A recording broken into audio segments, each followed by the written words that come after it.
Well, it's been a good run. It's over. Summer, that is. You thought something else, didn't you? It's cold outside again now, and I'm wearing a hoodie. It's officially the first day of autumn, the day of me recording this video. So I guess winter's coming, and that brings the cold weather, and t-shirts are no more for like 8 months.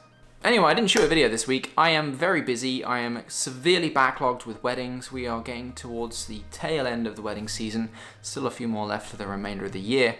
But I have a ton to edit. I have a video I'm working on that I wanted to have out for today, which is probably Monday, and I didn't have time to do it. It's got a lot of like little B-roll segments in it, and I didn't have time to finish editing it with all the backlog and everything like that. So that'll be out next week. I wanted to talk about something else quickly that I was just thinking about this week. I was going through some videos, some of my older videos, and I just thought it was a really good idea to talk about critiquing your own work and how it can help you grow a little bit more. It can really help you kind of see where you've come from, how much you've learned. Specifically, I want to talk about one film I shot about 18 months ago, nearly 2 years ago.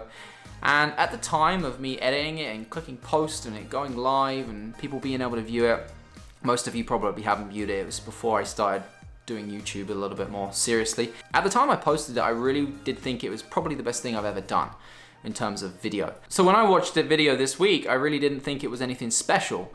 And it wasn't really the style that I'm kind of going for now. It's not something that I would really shoot nowadays. So I'm just not overly that fussed about it anymore, really, to be honest.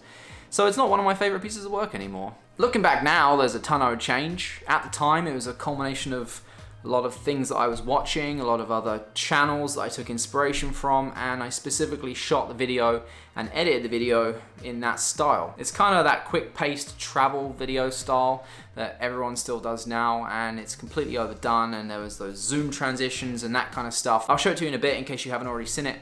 And it's just not the style that I go for now. But I think the point that I want to talk about is that it's really important to go back and check your work, to look at your work, reevaluate it, and kind of see how far you've come and how much you've learned, how much you've grown as a filmmaker, things you've picked up, things that you've learned along the way. And that's both technically in terms of what you've learned with the camera, different tricks you've learned, as well as what's influenced you as a person. You may be watching different content to what you were watching 6 months, 12 months, 2, 3, 4, 5 years ago.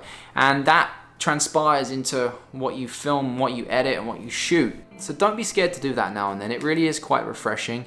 Even like 2 months ago, you can look at your videos and see the changes that you've made if you have a YouTube channel too. Or even photography too. You can go back on your Instagram feed, look 2 months ago, and you'll see that you definitely have made progress. You've definitely changed your style sometimes, and it's really interesting, really refreshing, and don't be scared to do that.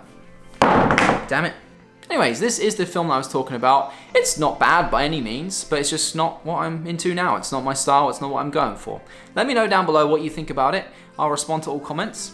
In terms of what I used to make this, it was the Sony a6300, the Sigma 16mm, no, the Sigma 30mm f1.4, the 16mm wasn't out at the time, and the kit lens as well. The kit lens that comes with the a6300, the 6000, it's the 16 to 50, I think, variable aperture kit lens. So gives you a little bit of perspective what you can do with 2 of those lenses, and it was completely handheld as well. No gimbal, no stabilizer.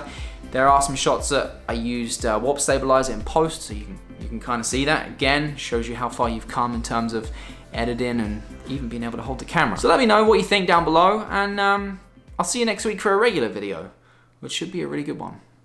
See ya.